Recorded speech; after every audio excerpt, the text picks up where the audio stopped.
माझी बारी केली, पण बुवांना प्रत्युत्तर दिलं पाहिजे की नाही? हो की नाही?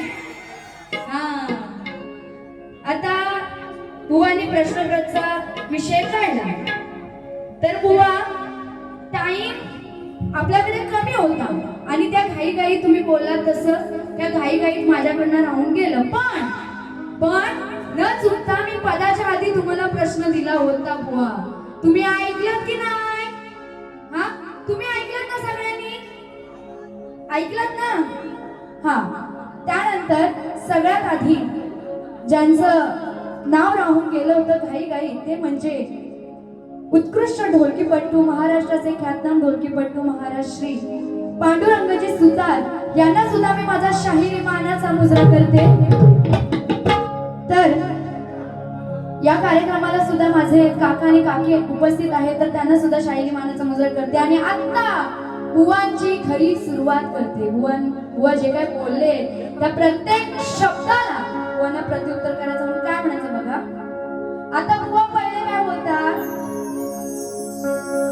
हा, बाई मला बोलली लबाड आहे, काना खट्याळ आहे, बरोबर आहे की नाही? असे बुवा बोलून गेले. तर बुवा आता मला हे समजलंय ते श्रीकृष्ण लबाड होते, खट्याळ होते, पण आता तुम्ही किती लबाड आहात आणि किती खट्याळ आहात ते मला कळलंय पहिल्या बारी. आणि तुम्ही किती बारी करू शकता दुसरी बारी ते पण मला समजलंय की तुम्ही ती दुसरी बारी कशी करू शकता. हा, बुवानी काय मला वाटतं त्या वयांवरती एवढं लिहून आणलं होतं ना, ते सरसकट त्यांच्या गुरुने जेवढं लिहून दिलेलं तेवढं सगळं फक्त वाचत जात होते. हा, बुवांची एवढी धांदल होत होती. त्यानंतर आला कुठला प्रश्न?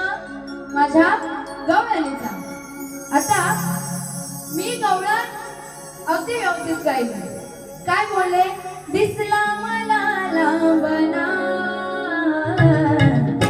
याचा काळा काळा श्यामना, मला दिसला ना.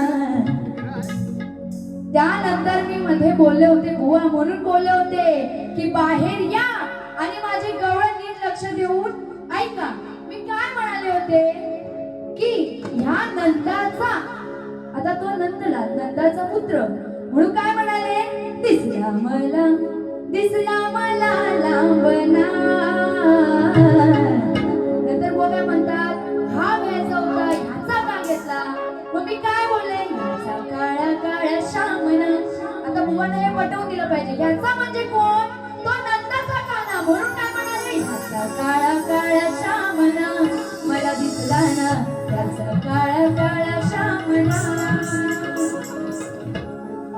आणि बुवा त्यामध्ये बघा माझ्याकडून चुकूनही डबल मिनिंग गेलीच नव्हती. चुकून असा वेगळा शब्द गेला नव्हता. मी बोलले बुवा ना की मी शास्त्रात गायलंय आणि मी श्यामना असाच बोलले होते की नाही? झोपला? हा, एसीची हवा खाऊन काय थंडी वाजते? आवाज बसला? माझ्या एकटीचा आवाज बघा आणि तुमचा बघा. हा, मी श्यामना बोलले होते की नाही? हा, मग बुवा तुम्हाला शेमना कुठून ऐकायला आला?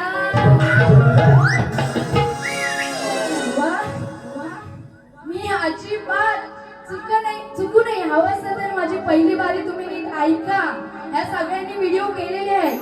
हा, श्यामना बोलले असताना तुम्हाला शेमना कुठून ऐकायला येतो? बोला, कानात ते घाला. हा, नीट लक्ष देऊन ऐका. म्हणून सांगितलं होतं आधीच की बुवा नीट लक्ष देऊन ऐका. आता पण नीट ऐका. हा, त्यानंतर बुवा अजून काय म्हणतात? पुढं काय बोलतात? काळा काळा नाही. काय बोलले पुढे? बुवा तुम्ही स्वतः काय शब्द येत नाहीत मला की तुम्ही स्वतःच नाही त्याचा डबल अर्थ पटवून दिला. बुवा काय म्हणतात? काळा काळा नाही बाई, लाल लाल आहे. नक्की काय बोलायचंय काय तुम्हाला? हे बघा, मी शास्त्रात केलेली बारी, पण बुवानी इथे येऊन घाण केली. हा, त्यानंतर बुवांनी माझ्या गवळणीची काट काय दिली? हा श्यामना काढेल तुझा घामना. बुवा आता ह्या तुम्ही ज्या गवळणीची काट दिली त्याचा अर्थ काय? फक्त हा श्यामना काढेल तुझा घामना म्हणजे काय? हा हे पण पटवून दिलं पाहिजे की नाही, की फक्त बोलायचं म्हणून बोलायचं असं. त्यानंतर गवळण. आता बुवांची गवळण. बुवांच्या गवळणीची चाल काय होती? दिली आरोळी सायंकाळी काळीज हे पाडलं. बुवा म्हणतात बाई आवाज असा असला पाहिजे, बुवा आवाज असा असला पाहिजे. मला तुमच्या आवाजाबद्दल काही बोलायचं नाही, खूप छान गायलं तुम्ही. हा तर बुवाच्या गवळणीची चाल काय होती? दिली आरोळी सायंकाळी काळीज हे पाटलं, माझं काळीज हे पाटलं, माझ्या हरणीला कारभारणीला कुठानं झपाटलं. अशी बुवांची चाल होती. आणि बुवांची गवळण काय? दिली ही सजा केली मी मजा, वाटलं मनाला पाहून बरं, कुंजवनात आड रानात, कुंजवनात आड रानात फुलाला जाऊनवर. असंच बोले ना बुवा? हो की नाही? हा बुवा तुम्ही बोलताय हिला लाजवतो गाऊनवर असं बोलले बुवा तुम्ही. पण मला सांगा तो श्रीकृष्ण हा पावा वाजवायचा की गायचा? तुम्ही उत्तर द्या. श्रीकृष्ण बासरी वाजवायचे की गायचे? गाऊन दाखवायचे गवळणीला. बघा तुमच्याकडून याचं उत्तर आलं पाहिजे. श्रीकृष्ण बासरी वाजवायचे की नाही? दादा थांबा, त्यांचा आवाज आलाच पाहिजे. बासरी वाजवायची ना, मग गाऊनवर काय बोलायचं होतं बुवा? हा गाऊनवर काय बोलायचं होतं? आता ते तुम्हाला पण समजलं असेल, मला पण समजलं त्यांना काय बोलायचंय, आणि त्यांना तर मला वाटतं समजलंच नाही. हा असं. तर बघा बुवांना काय म्हणायचं आहे. बुवांच्या गवळणीची काट येते. आपल्याकडे टाइम खूप कमी आहे. जर बुवा मला ओपन मध्ये भेटला असता ना तर बुवांना फाडून खाल्ली असती प्रत्येक गाण्यामध्ये. पण असो, आता आपल्याकडे टाइम खूप कमी आहे, 10 मिनिटं पारे संपवायचे. तर बघा गवळणीची काट येते, नीट लक्षात द्या. काय देणार तू सदा, कशी लुटशील मजा, सांगते कथा मी याची खरं, काय करशील आड रानात, काय करशील आड रानात, तुझी लंगोटी सुटली तर. आवडलं की नाही? मग आवाज कुठे आहे? का फक्त बुवांना साथ द्यायची? काय करशील आड रानात. तर बुवा गवळणीचे वस्त्र वगैरे लपवून ठेवताय. पण लक्षात ठेवा, त्या श्रीकृष्णाला सांगताय ना गवळणी बुवा तुम्हाला नाही बोलत आहे, नाही तर बुवा उगाच वाईट वाटून घेतील.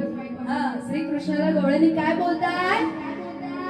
अरे खट्या कान्हा, काय करशील आड रानात, तुझी लंगोटी सुटली तर.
तर माझा भाऊ आर्यन शेलार याचकडून 200 रुपयाचं पारितोषिक आलेलं आहे. नाचमंडळ आभारी आहे.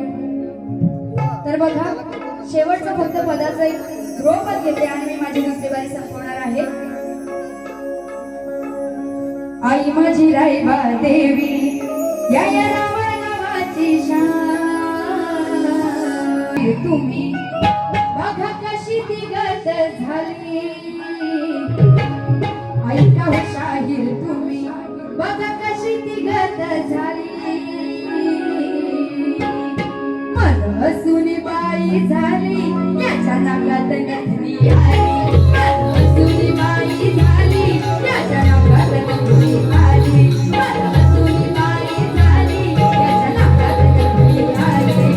हसून बाई झाली याच्या नाकात नथनी आली. हसून बाई झाली याच्या नाकात नथनी आली. ऐका हो शाहीर तुम्ही बघा कशी ती गत झाली.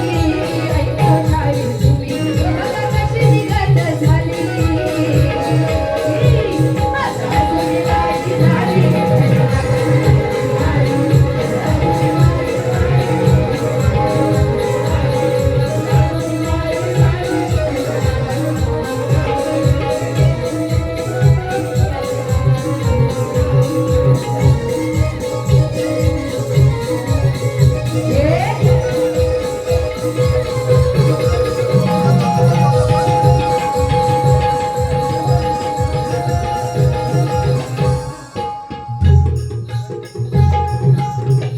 तर अशा प्रकारे मी माझी दुसरी बारी संपत आहे. पण त्याआधी माझ्या आजीचे भाऊ विनायकजी बाळू चव्हाण यांच्याकडून 500 रुपयाचं पारितोषिक आलेलं आहे. नाच मंडळ आभारी आहे.